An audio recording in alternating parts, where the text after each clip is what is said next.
I'm back to talk about this emotions thing and a couple other things. But in my last live, I talked about emotions and them being tapped into by the outside world to get what they want from you in the form of pain points. But how do you tap into your emotions yourself? Right? How do we tap into our emotions? It's easy when we're provoked. We know how to tap into our emotions. We also know how to not allow our emotions to run us when we're provoked. Someone asked the other day, who is a life coach on TikTok, about Dr. Joe Dispenza's process of taking you from the 3D to the fifth dimension and how that process actually really works. And I stumbled into this very recently, okay? When I say that, you guys know that at this channel I've mentioned at least since 2021 that I've been studying and working with Dr. Joe Dispenza's meditations. And consistently. I just did Water Rising like about a week ago. Blessing Energy Centers last week, okay? How does one tap into their emotions? This is how you do it in order to affect change or manifestation in your life or to make something come into existence in the process. And this is like a quick situation right here that I'm getting ready to get into. What you're doing is when he tells you, or when anyone tells you in any of these meditations, a lot of times people are looking at using their imagination in a form of visualization. So how do you use your imagination to your benefit, right? The way that you use your imagination to your benefit is to tap into how you feel about what you imagine. So this is a very easy process if you are looking at this from the standpoint of something from your past, something you can remember. So, or something you're going through right now, you can remember it.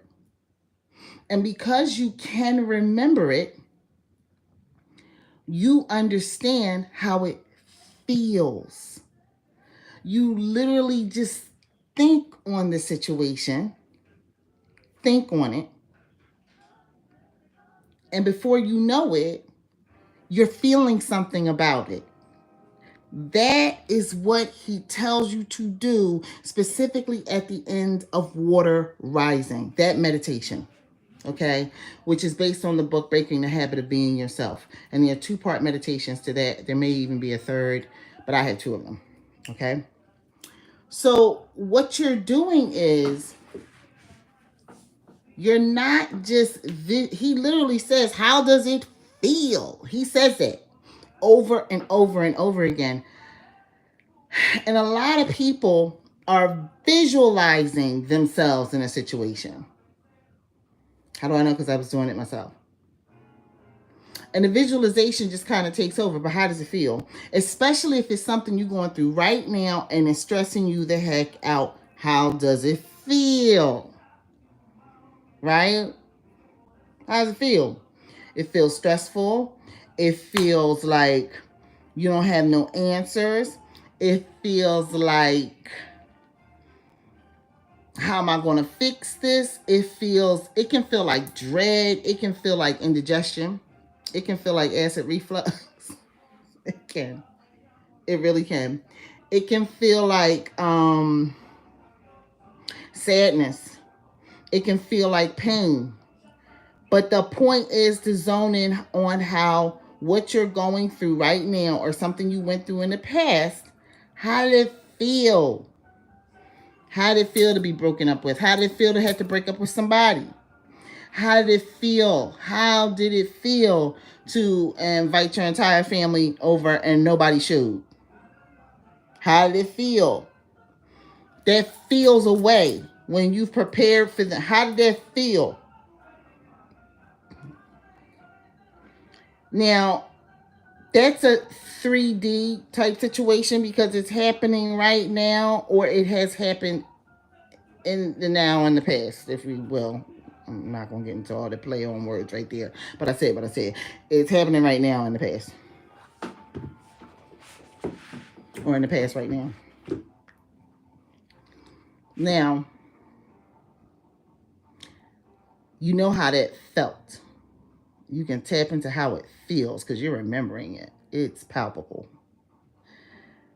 How would it feel if your whole family had come? You had this event. How would it feel if everybody showed up? How would it feel if you broke up with the person or they broke up with you and you decided that, like, you came together and decided friendship was better because it wasn't about not being with the person, but that there was just not there was a connection that was missing. There was some type of drop off happening. How did it feel? If you got fired from your job, how did it feel when you? How would it feel? How would it feel if you got the next job and it's paying you much more money? Much more money. It's closer, and it seems like you're going to get along with these people, and you feel in your soul it's going to get like you're going to get along with these people. How would that feel as opposed to being fired? How would that feel? There is a feeling part to the 3D and fifth dimensions and the fourth dimensions and all that. That's when he takes you into that fifth dimension with that meditation, with all of his meditations, I believe, basically. You are going to understand that for real, you're feeling it, and you have to trust your feelings. I'm going to get into the trust part probably tomorrow because I have a reading I got to get ready and do for someone that's scheduled soon, like within the next hour or so.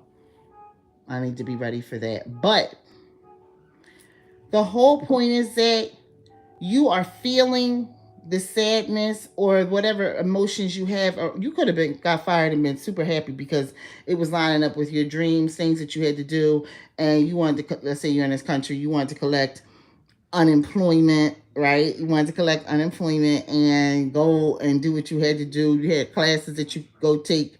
How did it feel?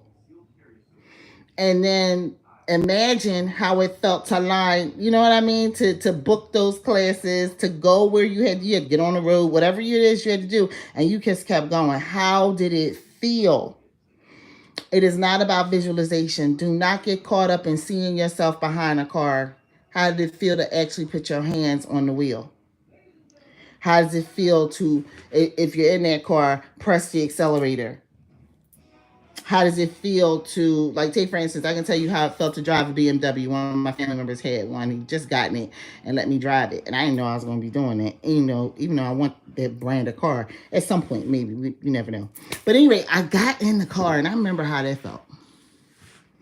Because the gear shaft was so different than what I'm used to driving. Little button you got to click to move things around, right?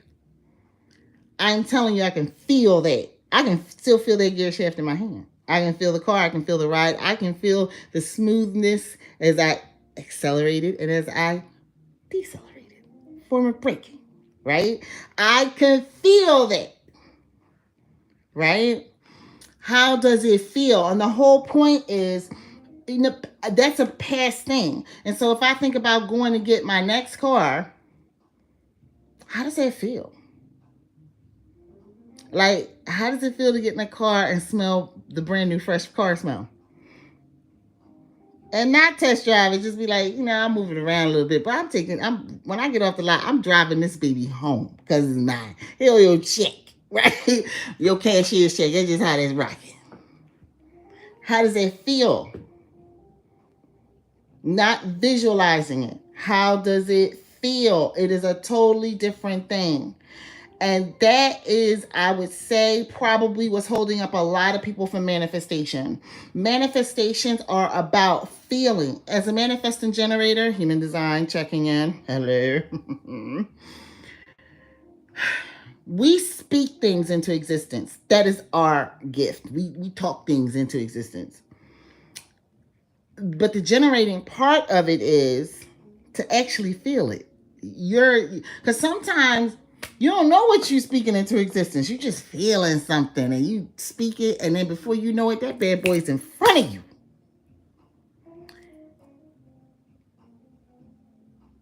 That is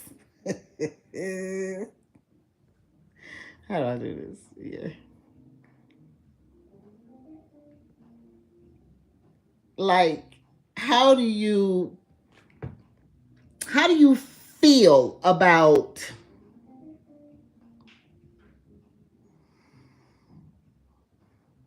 when you imagine that you're gonna go see your grandmother? And let's say you're fortunate enough to still have your grandmother. I actually am. Saw her a few weeks ago. But let's say you're gonna go see your grandmother. It's important. It's important you have memories of your grandmother from your past. You legit have memories of your grandmother from your past. For me, one of my biggest memories of my grandmother that I can literally feel this, is her passing me money into my hands when I was a little girl. Okay? She would pawn me a 20 or 50. You know, my grandma, that's how she was. She'd give up that cash, and I enjoyed it every time.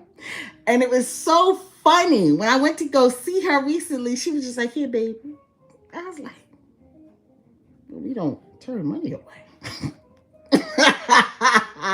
But I use it in another way in the house, her house. But the thing is this, it felt so slightly different because I was a little girl back in the day with my grandma. Now I'm grown and I'm a grandmother myself. She's a great great grandmother because of me, right? And so it's just like the feeling of being around her was palpably different. The authority that she still holds and carries as the matriarch of our family is still there, but the experience and the authority that I hold was there too. How did it feel? It felt like a reckoning. It felt like, I'm sitting in my grandmother's house, and we really don't do that because we have a very big difference of opinion when it comes to religion. Because I'm an ex-Jehovah's Witness, and my grandmother is still one. But with the new rules, as we've talked about here recently, I was able to go and see her recently. I had to. But my point is, it feels a certain way when you are trying to manifest something. Period. It feels. It's not just, you can write it down, but even when I'm telling people to do the journaling, you eventually feel it pulsing through your body with the journaling because you're writing about it over and over and over again, and you feel it in your body. I can't tell you at which point that happens because it doesn't generally happen the first couple of times you journal. But as you have been journaling for a while, I remember using journaling and getting the feelings of the course of the energy of accelerating, because I wanted to get a car at that time, of accelerating in a car as I was writing it. But I had been writing about it for a little while, at least a month, maybe two. And when I got the car, it was even more exhilarating than what I felt. But what I felt was big when I was journaling it.